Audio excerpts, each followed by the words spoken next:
one of the nation's oldest microfunding organizations since 1975, Citizens has provided support to community leaders such as you seated here and you who are joining us via Zoom and YouTube. And Citizens has provided support to the community leaders on the front lines of change in your neighborhoods and in your communities through a wide range of programs, projects, and activities that positively impact right where you live. And so thank you for that. And we have invested in you, these change makers, who step up every day to strengthen the health of your communities across the 5 boroughs, right? So we have a whole bunch of folks here, and I bet if I asked each and every one of you, what is it that you're doing to improve life in your community, you'd be able to tell me some wonderful stories. And so our mission has been to help New Yorkers, and especially those in low-income areas, come together to improve the quality of life in their neighborhood. And so in short, we have always been all in for New York City, always throughout our organization's history. And so this is a slide of when Citizens first got started. There was an ad that was put in the paper calling for New York City residents to step up to help New York City. So if you know anything about 1975, it was a very trying time economically in our city.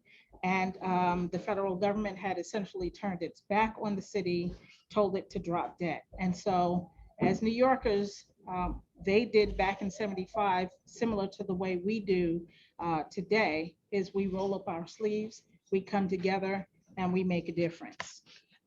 So our current work. So again, we are all in for New York through multiple channels. And those channels do a few things.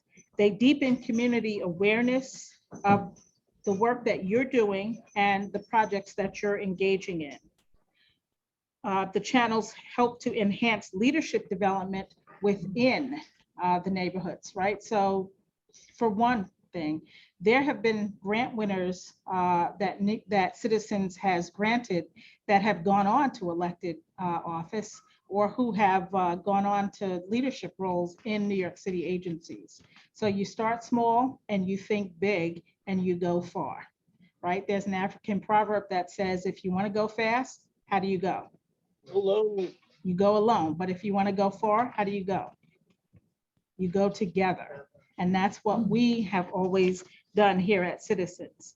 The third way that we build these channels is through building collaborative partnerships to lift up and to scale your collective work, right? And we support ongoing neighborhood efforts to address quality of life issues identified by you, the community residents, and who have also stepped up in times of crisis, whether like in the pandemic, COVID-19, or like in the hurricane that we had last year, Ida. And we strive to help New Yorkers rebuild and reimagine the city, or reimagine New York City in a way that benefits every one of us, right? And that's what we do here at Citizens. Additionally, we amplify your voices across neighborhoods about what is needed and what is being done to make New York City work for everyone. And I'm going to put a plug in right now for CitizensNYC's All In for New York City week, which is happening next week, right? And I'm going to particularly plug October 19th, which is our Impact Summit, which is a one-day conference where we are coming together virtually to brainstorm ideas about how we can have a positive impact in our neighborhoods. I know that high on the list of concerns in New York City is public safety and community safety. And we're going to be talking about the factors that contribute to having safer communities. And how do we know what is on your mind? Well, I'm glad you asked. We survey you, right? We conduct surveys and we host forums and we bring people across our city to generate solutions to tough problems. We had an idea summit last year, and that the footage of all of those panels are on the Citizens YouTube channel. And like I mentioned, next week we're having an impact summit. And so we really want to make sure those who are at the helm of leadership are hearing your voices, right? We believe that you know what is best for you. And as a result, no one can articulate it for you like you can. Do you agree? Yes. All right. So now we're going to move into the grant overview program. And tonight we're talking about the All-In Neighborhood Grant, which is essentially the community leader grant. So all of you are community leaders, yes? Yes. All right. How about you online? Y'all are community leaders? All right, I hear you. I hear you. Even though I can't hear you, I hear you. All right.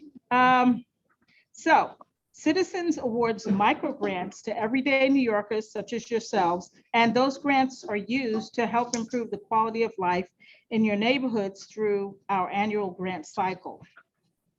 And today, we're going to talk about those grants. You can get them from $500 to $3,000, depending on your project, and it's used to community build, be civically engaged, and really to just help you, those resident-led groups, to address the issues, again, that you identify as important to you.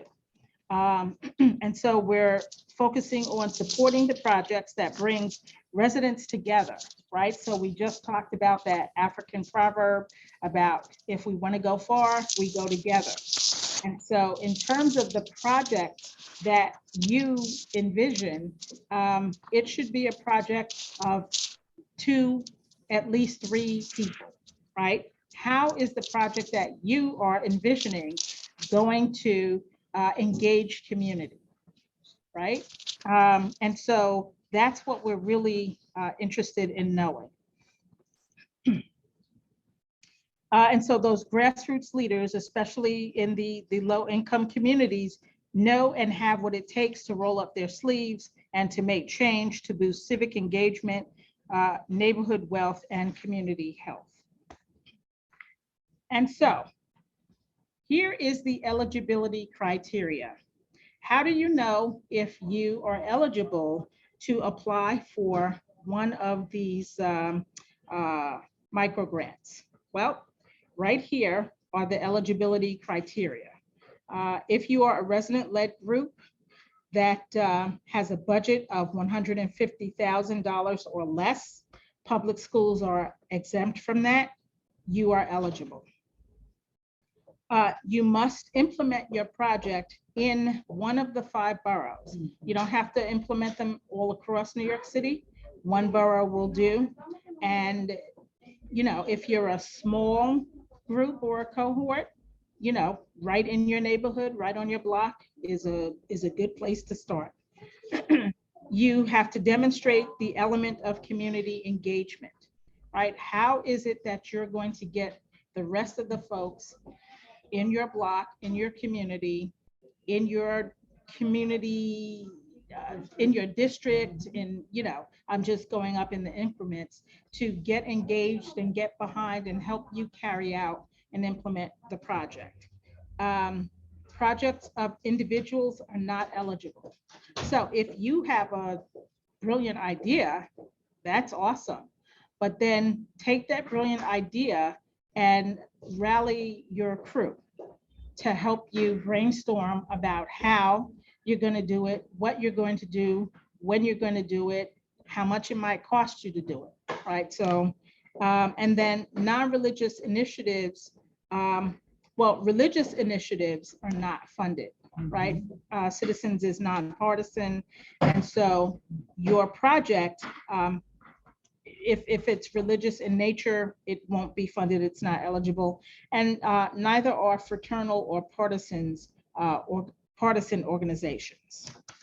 All right, moving on. And so we have awarded more than $500,000 in all in neighborhood grants to 137 grassroots groups. This is, we've probably upped this a little for the 2020 season. And this is an example of one of the groups that have gotten a grant from us, Bronx Sunshine Garden in East Tremont. This is another example of a organization that has gotten a grant from us, located in Parks, not Park Slope, Sunset Park, Brooklyn. So I want to move into some grant writing best practices. But before I do that, let me just talk a little bit about some past grants so you can get a sense of what some of the things are that we have funded, right? And so we have funded neighborhood gardens, right? So anybody here into gardening? Okay, so if you have a community garden, you should definitely consider applying for a grant, right? And green space is important to the community, right? Particularly in low-income areas, because when you have green spaces, they pull out of the air negative environment, right? And so gardens, anyone? Absolutely. If you are interested in doing a project that helps to ensure that LGBTQ teens feel safe, you should apply for a grant from us, right? There is major violence against that population. Are you interested in running a food pantry or delivering meals to feed the hungry? Because food insecurity is still a real thing. You should apply for a grant. If you want to clean up neighborhood sidewalks, local parks, or green spaces, again, you get the idea. If you are trying to prevent violence against Asian Americans and other targeted communities, definitely consider applying for one of our grants. Any artists in the room, virtually or in person? If you are an artist and want to do a visual art or a musical project with resident volunteers, we welcome you, right? Yes. I'm working on something now. I haven't like would a docu-series be included in something like that? Absolutely, absolutely. All right. If you're interested in helping new immigrants settle, settle and learn, and we know what is happening around the immigrant issue in New York City and other sanctuary cities. If you are interested in offering workshops on career skills, stress management, or college prep. So those are just some ideas, right? And this is by no means an exhaustive list of possibilities that you can do. You know what is needed in your communities. So, just look around and see what needs to be done. Get a group of your colleagues and friends and neighbors together and start brainstorming it out. All right. Oh, go back. All right, so best practices for grant writing. Let me see how I'm doing on time. All right. So CitizensNYC funds neighborhood projects, again, that contribute to community well-being, right? That contribute to civic engagement,